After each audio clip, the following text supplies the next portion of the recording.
When the factory director's son dragged my drunk fiancé into the supply warehouse, I pretended I didn't see them. I just turned around and walked away. In my past life, I was a hero. I rushed in, beat him up, and tried to save her. My reward? I was framed for theft. My fiancée deliberately ripped her own clothes, crying to the police that I was the one who defiled her. I became a criminal. Everyone despised me. Her parents forced me to marry her, and that marriage was the start of a living hell. She lived like a queen while telling the world I was starving her. When she got pregnant, she threw herself against a table just to claim I abused her. My parents worked themselves to death to pay for her sins.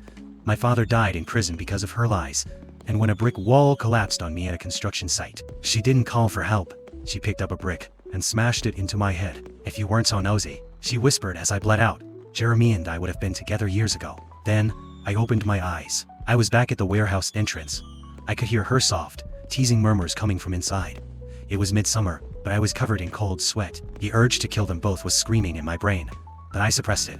I turned around and walked toward the employees' canteen instead. I sat at a table, calmly lifting a glass to my lips. Suddenly, a hand patted my back. Why are you still drinking?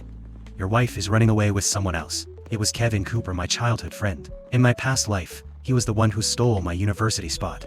He was the one who sent me to that warehouse to get me arrested. I didn't even look at him. Stop the nonsense. She's not my wife yet.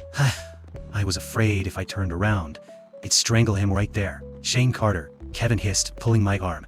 I saw a man dragging Carly into the warehouse. If something happens to her, how are you going to explain it to her family? I pushed his hand away in irritation.